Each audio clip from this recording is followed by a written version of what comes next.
Seriousness and children should be left at the door. Very little of what our hosts are about to say is factual, but will be crass. This is Till Death Do Us Nard. I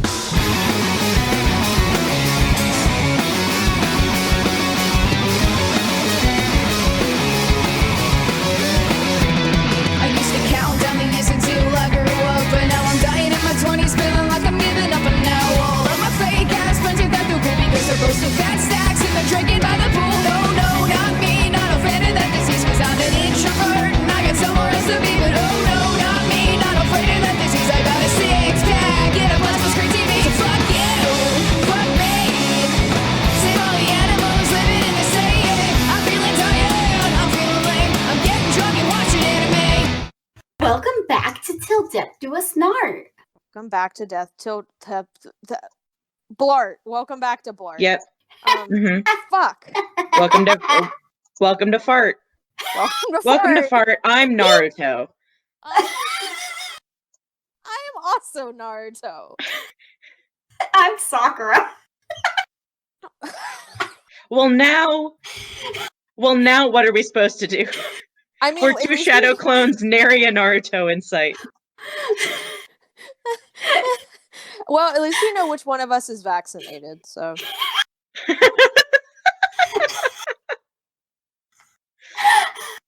Well, we're off to a fucking rip-roaring start. We're off to a rip-roaring start. Which I think Alyssa's suffocating. Which Yeah, I think. Well, we're killing Sakura. Killing Sakura. Sorry, this is an intense Naruto Just like a roleplay Naruto podcast. Oh my god.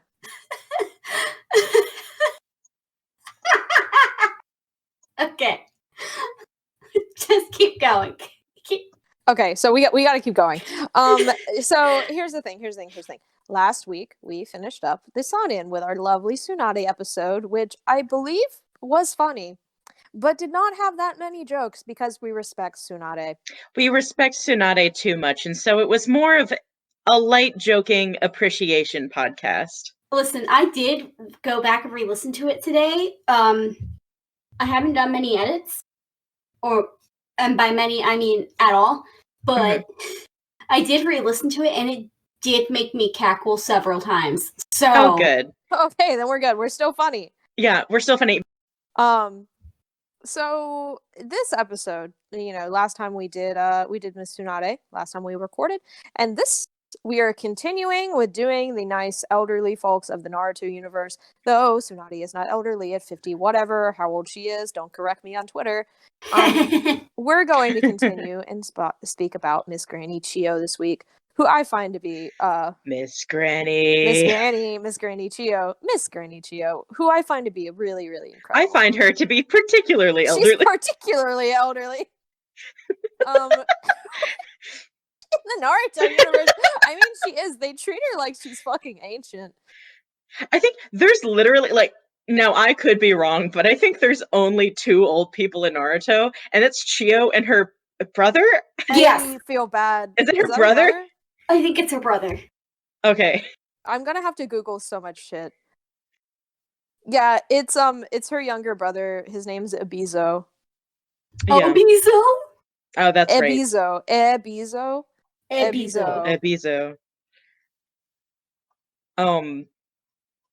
Out of all the old people, I would say that she's particularly old. I'm just looking at pictures of her face right now. I love her. We all just have Google searches of Betty Granny White Chiyo of the Naruto universe. Betty White of the Naruto universe. Betty White of the Naruto universe. I think if anybody was going to be Betty White of kind of like the anime universe in general, I think it would definitely be Granny Chiyo, because she's funny, she's scary, she's really old, and I think those are all really good traits in a woman. Especially the old part. I love old women. And traits that often they are not allowed to have. So that is one thing that I appreciate greatly about Miss Granny Chiyo. So I think it's time to start in on our usual episodic, normal episode cycle of we all go around and state a fact we know about Granny Chiyo. Yes. And of course. Alyssa, you usually go first. I What's your do Granny now. Chiyo fact? She is an absolute badass and has some cool puppets. Yeah. Yeah. And I just want to see her kick Saucery's ass again. I really want to see her. I would pay for a whole other episode where she beats his ass. I know, right? It's a very good fight. I will say, and I've mentioned this to you all on several occasions, but the first time I saw that fight, I did think she was attempting to eviscerate Gaara, because all little red-haired bitches in Naruto is the same. So Fraggle Rock 2, Electric Boogaloo. Hey guys, can I share my fact a little early because oh boy. I have discovered an entire subreddit of memes that are mostly comprised of essentially just wanting to be Granny Chiyo's man, husband, oh yeah, lover, compatriot. And I really didn't expect this from like Naruto internet. I've been into Naruto for a long time. And I forgot that these people were capable of being this funny. Can you send me the link, because I would love to get in on Oh, this. yeah. Hold on. I'm gonna send you a funky little preview of what I have discovered. Just let me crack open a little Discord action here. So I see what you've posted in the chat. And it is difficult. Yeah. It's difficult to face. It's difficult to think about. It's not, I guess, perhaps incorrect, but it troubles me. Yeah, it troubles me. Yeah. So for those of you at home, I'd like to do a dramatic reading. What we are looking at is a picture of Kasame Hoshigake in his Akatsuki garb during, of course, the arc, of course, where he fights B and ends up in the sword, I believe, in Samahera. But at the top, it is captioned in black text, Granny Chiyo does anything. Me, and then, of course, we see our dear friend Kasame with holding his sword, a bit larger than If usual. you call it engorged, Little maybe teeth, I think his little teeth. teeth out. We could call it engorged. I wish you wouldn't, but we could. And it is captioned, Samehara has never grown this big before. And I'd like to apologize to, I think, any listeners that we've amassed over the last few episodes, because they're surely gone now. Got another one, and I think I can describe this one. I really like this one because it's very descriptive. It gives me a lovely little imagine vision. Oh no. When you're reviving Gaara and Chiyo low-key touches your hand and you're not sure whether that was the sign to smash or not. Okay, I think Alina and I need a visual of this. I don't like what it's implying, but Yeah, I mean, I here's know. the thing. The funniest part of it was what I already read out to you, but just to ensure that I'm not making this shit up.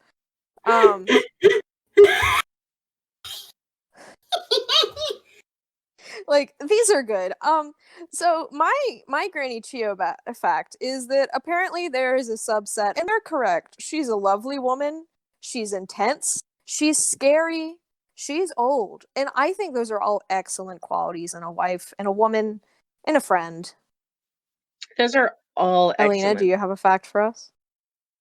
Yeah.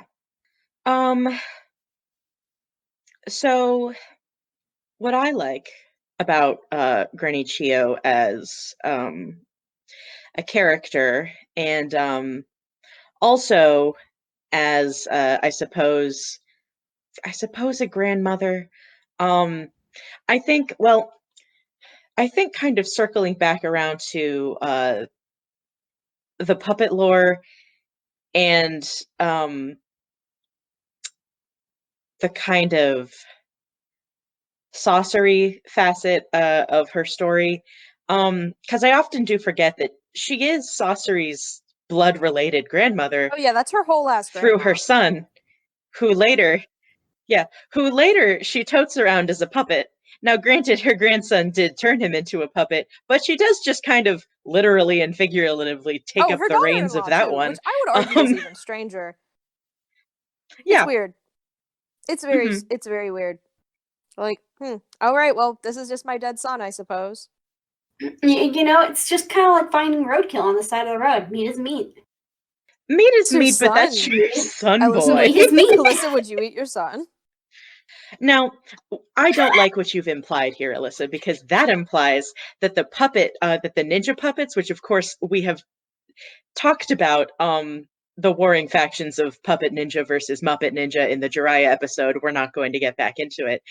That the Puppet Ninja are using puppets that are made of organic meat-based matter, and I don't love that. Yeah, no. Oh, Hannibal fandom, do not interact. no, I want them to interact. I would love for them Hannibal to interact with my do not Naruto interact. podcast. Oh dear. That is the thing, and you have now introduced the concept of Now, roadkill no jutsu. Roadkill no jutsu is what they Roadkill no called me in high Jutsu. school. Now, question. Question.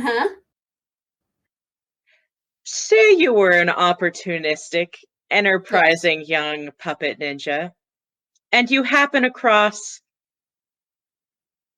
let's say, recently deceased hunk of meat on the side of the road. Some people would say free weapon. Yeah. Oh yeah, I think I might agree. Some people would say free dinner, some people say free weapon. Yeah. Now, not to be like slightly off topic here, but have you seen Conqueror's puppets? Because they do look a bit like roadkill. You know that boy drags him off the side of the road. Inside each of Conqueror's puppets is what used to be a possum, and about 4 pounds of corrugated cardboard, and a couple maracas, and that's why it makes that sound. Oh, abso-fucking-lutely. He's got some googly eyes on there. They do have fucking googly eyes. I can't wait for a Conqueror episode, but I feel like he's important to discuss in Granny Chiyo's episode because if I remember right, they are kind of like friends, aren't they? They are kind of like friends, which I think is why it's really telling. Now, remind me, was Granny Chiyo, because of course, sadly, and a spoiler coming up, um, Granny Chiyo, as all elderly folks are wont to do, passes away at some point. Mm-hmm. Is that before or after Conqueror takes her deceased grandchild's body and, in a twist of fate that is, some would say fitting, turns him into a puppet that he then uses? Does that happen before or after Granny Chiyo beefs it? Granny Chiyo beefs it pretty quickly. Yeah, because she beefs it around the time that Gaara. Yeah. Yeah, she helps revive Gaara and like she gives up what's left of her life to do that, which is very nice of her. Which is very nice. And also, you have to wonder because Gaara seems to be doing well far into Baruto at this point. Not that I watch Baruto or the remainder of Shippuden, but you know, he seems to be doing all right, according to Tumblr. And so you have to wonder if Gaara's little life force was spent and she put what was left of hers into that little boy, helped bring back little Sandboy, who we all know and love. How fucking old? How fucking long was she gonna live? So I'm not sure it quite works that way, but No, I'm pretty sure that there's a 1-to-1 year ratio on life force transfer. I think at this point we just kind of got to go with magic and leave it at that. I don't know. I like to think that Granny Chiyo would have lived indefinitely, and just beyond all human nature, well into Baruto. You know that scene in SpongeBob? Yes. Yeah. Keep going. Expand Where, on this. I like, want to hear. So, like, Ebezo answers the door because someone's selling chocolate, and and he's not sure, you know, what he needs to get, and so he calls back into the house. Ma, Ah! what? What are they selling? What? What are they Yeah. selling? Oh my god. Yeah, so that could be my fact about Granny Chiyo, is that she was there when they invented chocolate. Hell yeah. And she always hated it. Absolutely. So cool. I hate to pop the bubble here. It's just because I think medical ninjutsu is fascinating, and I did actually want to know the mechanics of this technique. Mm-hmm. So apparently it has less to do with giving years and more of like reviving the soul. So it's more like she burned up the last of her soul to bring Gaara's back or something like that. Makes sense. You think, though, that, like, I feel like, though, when Gaara was brought back, I feel like he's got some little old lady qualities that kind of clung on. I think there's got to be some, like... Wait. Oh, okay. Yeah. Okay. Yeah. No. Because this brings in another crossover with X-Man. What? Because this happens when the Wolverine uses his powers. He has powers? I thought he just had claws. I don't know shit about X-Men. No. Okay, so technically the Wolverine's mutation is rapid healing. Which means that when in one of the X-Men movies, when Rogue touches him to heal herself, she takes basically his essence, taking on his mutation so that she can heal herself. And the joke is that she took on some of his more attractive qualities, quote unquote. Can you imagine if instead she had healed herself and then she just got kind of big sideburns? That's exactly what I was thinking about. I was like, well, that's a fucking cop-out because, like, she should look like Wolverine. That's a sweet fucking bet, right? Yeah. You heal yourself, like, you can heal, like, oh, geez, I have a bullet wound, I'm gonna bleed out. Slap your hand on Hugh Jackman's titty, and then you get 6 sideburns. There's no downside. There's no downside. You're suddenly Hugh Jackman, and you're fine. Yeah, suddenly you're the Hugh Jackman. I will say she did almost kill him when she did this, because that's what Rogue does. Man, look at you knowing things details. about It's fine. X-Men. I think if Rogue killed somebody, they had it coming. Don't at me on Twitter. Even if it's by accident. Don't at me on Twitter. No, absolutely. Rogue is actually a very good girl and doesn't like using powers because of what it does. So yeah, if she uses it on you on purpose, you probably deserved it. Honest to God? Yeah. Hey, also a super fun fact about this life-giving jutsu. Apparently, Granny Chiyo inerrantly designed it in mind for bringing Sasori's parents back because... Well, Sasori really shat on that plan, didn't he? Yeah, imagine like your grandma comes up with this cool recipe to revive your parents, and then you run off to join a gang because you think your life isn't great anymore. You take their hollow puppet corpses and run off to join a bunch of ninja terrorists. That we're gonna caught. Yeah, I think that kind of shoots his tragic backstory in the head. Yeah. Not that his was good anyway, because like, yeah, whatever, he lost his. Oh man, do you know how many orphans there are in Naruto? You're not special. You had a grandma who would have taken care of you until her last dying breath, and you had the gall to join a gang and turn your parents into puppets. You carved them up like jack-o'-lanterns, you sick little man. You sick little man.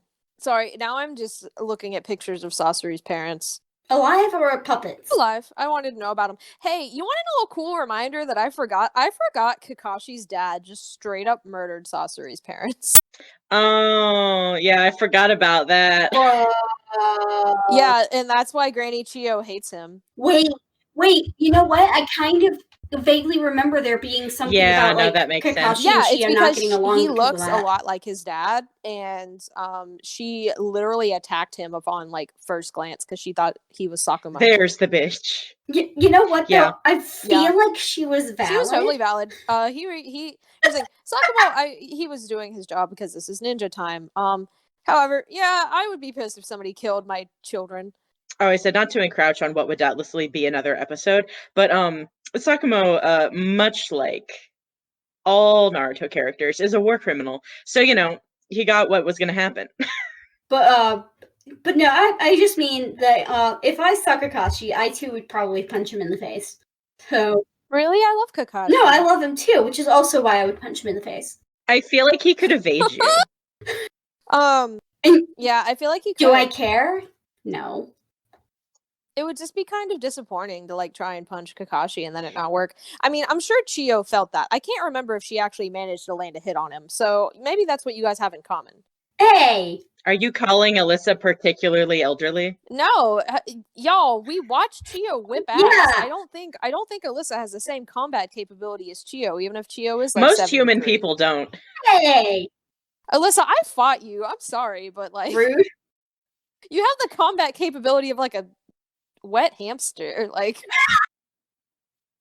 That's so mean. that is really mean, but I could tackle you right now and I'm 40 miles away.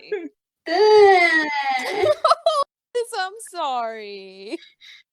You. Granny Chiyo can You kick your really- ass. Here's the thing, Alyssa. If it makes She it can kick makes my you feel ass. better, she could also kick mine and Sarah's ass. Like, Yeah, Granny Chiyo could beat my ass any given day of the week. Like she I would would throw me die. across town like I was the fucking garbage dumpster. Like, there's no contest. She'd destroy me.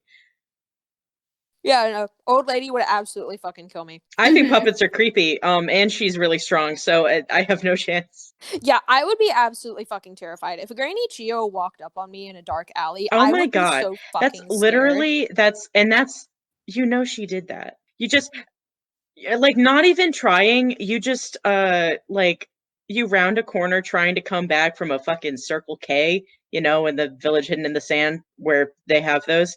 And Oh, yeah. of course, they have like the most Circle K's out of the Yeah, entire well, yeah. Naruto universe. They have that, of course, racetracks because Vin Diesel founded the Akatsuki, but he was He founded racetrack first. he founded the racetrack first, and desert flat sometimes. So we got the racetracks in the Sand Village as well as the Circle K. Anyways, you're coming back home from the Circle K one night. You round the corner, a familiar part of town, and there's just this little fucker at the end of the street with like 18 corpses strung up on dental floss. Like, she's maybe the worst thing that you could possibly imagine, but then you talk to her and she's just like, that's fine, I just hate my grandson. Get home safe now. Yeah, she's like, Get home safe, dearie. Get home safe, Granny dearie. loves you. Here, I'm using these puppets to carry all my groceries that I have bought at the Circle I'm K. On the weekends, I use them to teach drug responsibility at the local high school. I founded the DARE program, child. Now, here's the thing. That's the thing. She walks in the DARE program in the second is Granny Chiyo walks in with one of her puppets and is like, if you do cocaine, you're gonna look like See, this. I imagine All my puppets, See? they're all the people who did cocaine. not even Never, once. not even one. You walk in, she pulls out a thing that looks like a bug and it's the size of your fucking gym coach. And she's like, now what you need to know about ketamine is... She's like, this was Tommy. Tommy tried. But look at him now. Look at him now. Not even once. Not even once. Granny Chiyo. Never. Not even once. Not even once. Now here's the thing. This opens another portal that I wish to pave through. Mhm. We have discussed who runs the DARE program in the Yeah. Sand Village. Who runs the sex ed program that isn't actually a sex ed program, but it's telling you not to have sex or you're gonna die? Jiraiya. No, No. not Jiraiya. It has to No. because first of all, look at him. Of course not. Second of all, it is for sure Ebizo, her brother. Yeah, Ebizo, this old ass man comes into your classroom when everybody's like 13. What time did you guys start having sex ed? I was like, Sarah, 12. now I grew up in a Georgian suburb. So We did didn't get I. sex ed. I know, but I didn't get sex ed. What? See, How was okay, I must have gotten the best one out of all of us because they showed us videos Of what? when we were in elementary school. I had one semester of health in high school, and I had to do a PowerPoint project on tetanus, and I had to count my calories for a week, which, by the way, is an unhealthy way of monitoring your health. That is unhealthy. And we didn't ever talk about sex ed. We just didn't. I had several smaller seminars during like elementary school when I was like in 5th grade, and we had a devoted health class to it. And my devoted health class to it was actually not it. We mostly talked about STDs. So they used the fear mongering tactic instead of like not telling us anything. Yeah, ours was Yeah. ours was non-existent. The only sort of information that I ever got in regards to like human body, any sort of, not necessarily sex ed, but like human anatomy type education, was because I took a anatomy class my senior year, and that was not a required class. I just thought it would be interesting, and I needed an extra like academic elective, so I took anatomy. Mm-hmm. And like there, of course, we learned about like reproductive systems and stuff as a whole like unit, because we would go through the different systems of the body. And I learned more there than I ever did in any other sort of a health class. And we still did not cover sex ed in that class. It was just the functioning of the systems and how things can affect them. But that was still loads more than I had ever got anywhere else. And that was really only a class that like 2 were taught a semester. See, okay. I'm sure I've told you guys this before. When I took health class, I took a summer health program so that I could have an extra elective. Fucking nerd. I know. But I wanted to do Spanish, chorus, and theater. Fucking so nerd. what was the girl supposed to do? And in my health class at my high school, they legit told me that there were going to be lesbians. Watch in high out. school. Watch out, watch out, watch out, watch out. And that they were going to try to convince me to Oh be my a god. lesbian. They got Oh you. my god. They got you, Alyssa. They got you. They got you. Alyssa. Oh no. I think the joke's on them. It was not in high school. It was in college. They fucking got you. It was in college. Me too. It's like, hey. Episode walks into your high school class in gym, and he's like, now listen. You may come across what you will come to know as lesbians. Now they may seem nice, but make no mistake, they will try to convince you to be a lesbian. Not even once. Not even once. Here's the thing. The worst thing about this is that Chiyo is definitely a lesbian. Oh yeah, for sure. Ebizo has no idea, though. No idea. Completely went over his head. Has no fucking clue. Ebizo was like, she had kids, right? And like, she's definitely one of those lesbians that only kind of realized it later in life. Yeah. Chiyo and her best friend who just lives in her house all the time. I'm so glad that she has such companionship with her friend. Live in gal pal. Live in gal pal. Yeah, like Ebizo. And like the thing is, Ebizo is like one of those old men who's like homophobic, but like not in like the worst way. He's kind of like passive about it. He's like, he has no goddamn clue what's going on. He's I don't know anything about that. So you know, it's fine. Whatever you do on your own. Casual homophobia, then. Yeah, he's just really casual. The kind of person who's like hears that a girl's bisexual and goes, "Oh, so she might still end up with a man." Yeah, she might still figure it out. Don't worry about it. Here's the thing. I feel like he's very live and let live, but like, if he ever... Here's the thing. Chiyo's scared to tell him because, like, he'll shit his pants and die, and he's so old, they just can't do it. He's not even going to be mad. He's just going to be so blown on his ass. He's going to be so blown away that he'll die on the spot, and she's like, I don't need to do that to him because that would be an intentional act of murder. Yeah. Exactly. She's to like, inform him of this. Sorry about that one. Seeing as like she doesn't have a husband on the books, she just has a son who doesn't even look that much fucking like her. I mean, exactly. And we all know we know how many orphans are floating around in Naruto. She could have just picked him up. Exactly. On her way back from the 7-Eleven. Brought him in with the groceries. Yeah, brought him in with the groceries. Sometimes you run out to do an errand and you come back with a son. It happens all the time. Man, she's a cool lady. That's why she took to Sakura so fast. She's like, oh, this one's a little lesbian too. If only Sakura had realized it. Yeah, honest to God. That's like something Chiyo was like, oh my God, I have to... She realized it like halfway through hanging out with her and was like, oh man, I don't know how to break this to her. Um, I can't tell her. I just like I can't tell her. We don't have the time. I have to find my shitty grandson. And then she died, so she never got the chance. So hey, circling back now that I think about it, we have yet to bring in how Granny Chiyo, who puppets are a very big deal for her. We have yet to bring in how she fits into the Muppet Ninja puppet ninja. Well, she's the Lore. leader of the resistance against the Muppet Ninjas. Yes, I'm sorry. How dare I forget this canon that is canon? We didn't build it. It's canon. Yeah, you look at that woman and you tell me that there is a bone of acceptance for Muppet in her body. Oh yeah, no, absolutely fucking not. Like she accepts She no spits Muppets. it. She spits upon the ground at Kermit's feet, and you know that. Oh my fucking god, yeah. Yeah. And I think what does that make her? Do we know of any like real life analogous competitors to the Muppets? Oh God. I think the Muppets have a Muppet monopoly. And my God. perhaps You're Naruto right. is the way it is because they live in a timeline. Because Naruto's always seemed a little post-apocalyptic to me. Oh my God, Maybe you're that was right. the We've great. busted it wide open. That is what caused That's it. what did it.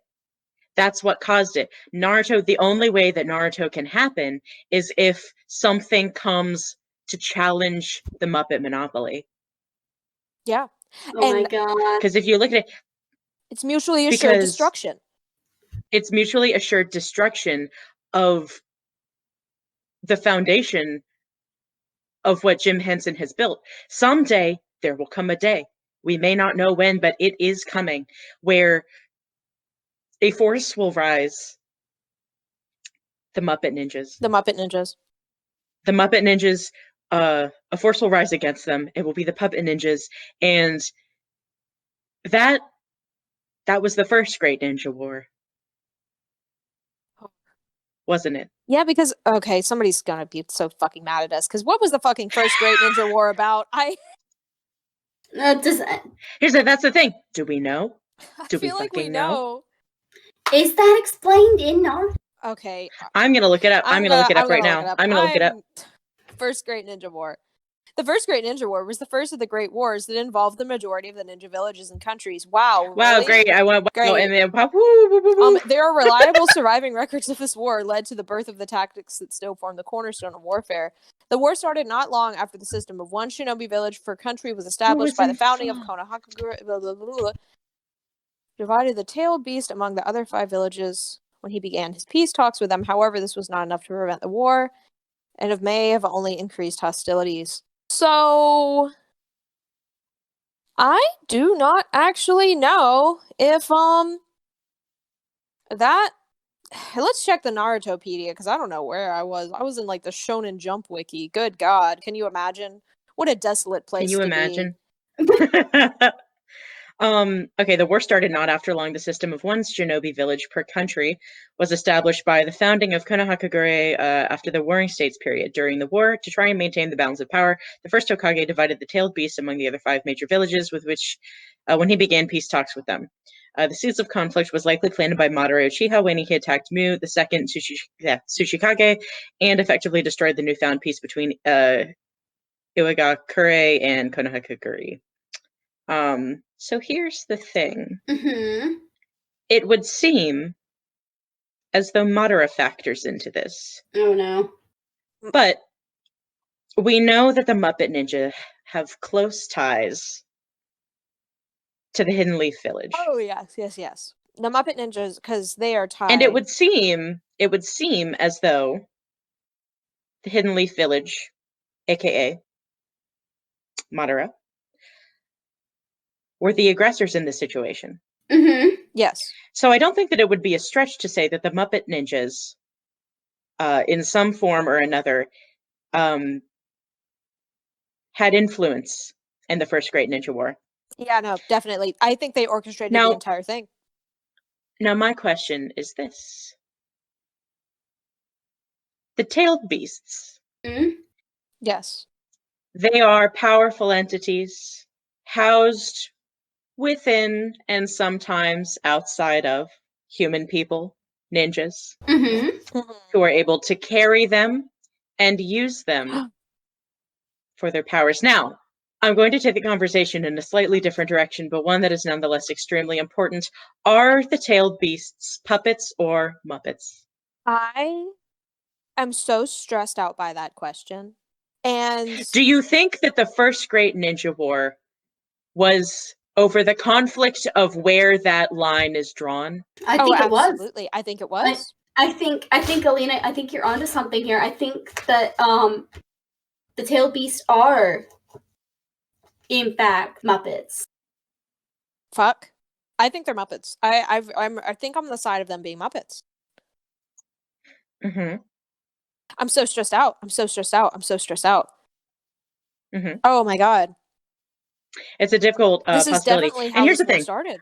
I will back it up again by saying the first Hokage divided the tailed beasts among the other 5 major villages. So Konoha, the Hokage, took these powerful entities, which are either Muppets or puppets, one of the two. There is no in between, and there is no outlying. It is one of the two, and distributed them to other villages, Oh. thus seeding the conflict, which was further pushed along by Madara. Now, that's just Naruto trivia that we all know, but I think that it goes deeper than that, because you have these tailed beasts being distributed around, and everyone develops their own opinions on what a tailed beast should be and what a tailed beast is. And then we start to split off into factions, don't we? Oh. And I would like to say that that goes all the way into the Naruto era. It starts with the first Ninja War, but it keeps on going. It goes beyond Chiyo, it goes beyond Jiraiya, and it goes all the way to the leader of what? That's right, the Akatsuki. What does Nagato use? Nagato uses pain. What is pain? A bunch of fucking puppets. Lena, you fucking cracked it. Oh my god. It's all goes back to Muppets. I'm telling you. It all goes It back all goes to back to Muppets. Muppets. Jim Henson knew something. To know. Kishimoto knows something. What does he know? So where's really Frank Oz? I'm so fucking stressed out. We said somebody was Frank Oz of the Naruto universe like 2 episodes back. Listen, we said it was Orochimaru. However, no, I think you're still right, because like think about Orochimaru for 2 seconds. He knows things. And he knows things that he is not telling other people. But also, is it possible that Frank Oz is one of the tail beasts? Well, of course. Wait. Shit. Frank Oz is a Jinchuriki! Is Frank Oz a Jinchuriki in real life? I think so. I think you're absolutely fucking correct. God, I'm distracted. Hey, I've been digging through the Naruto wiki as we've been hopping here. I have ended up all the way on fucking Samehada's wiki page, and I am just being reminded of how much I love Kisame. Damn, I love Kisame. He's fucking cool. He's really fucking cool. Anyway, circling back to the Muppet Ninja Puppet Ninja, circling back to Miss Chiyo. What else do we know about Granny Chiyo? I think we've about covered it. I think we've about wrapped it up. I think we have. And you know what that means? Have. We've been at it for a little while. Alina, do you want to review for us what we've learned about Granny Chiyo? So starting in the Warring States period, we of course see this inter-village conflict, stoked, of course, by the stronghold of the Muppet Ninjas. And due to the Muppet Ninjas' repeated influence over other village states, you see factions arising as the We could call them Jinchuriki, we could call them the Tailed Beast, but let's call them what they really are, the Mega Muppets. They are sent out to these other villages, and then, of course, as time moves on, techniques that have long been established become more developed with Granny Chiyo and the Puppet Brigade. That is their canon name, the Puppet Brigade. Puppet Brigade. And the Puppet Brigade, which sounds like a segment on Mr. Rogers. Oh my god, he's part of it too. Oh my god, Oh Mr. my god, Mr. Rogers is part of it. Okay, but so these established factions are forming coalitions behind their respective tailed beasts. The conflict is growing between Puppet and Muppet, not just between the Sand Village and the Leaf Village, but in forming factions elsewhere. You see other forms of puppetry branch off, like in the Akatsuki. And we can trace all of that back to the techniques that were created and used most by Granny Chiyo herself, who I think at that point has to be classified as a war criminal, but she's also really cool, so It's cool. You know what? She's cool, so she can get away with war crimes. Yeah, she's very cool, so it's fine. She is a grandmother. She is a warrior. She is a puppeteer. And she is, I think, at her core, old. Old. Which I think more people should more women should be allowed to be. Some would say she's not only old, she's timeless. And I think that is what we love most about her. And that is one of her defining traits. She's loved. absolutely.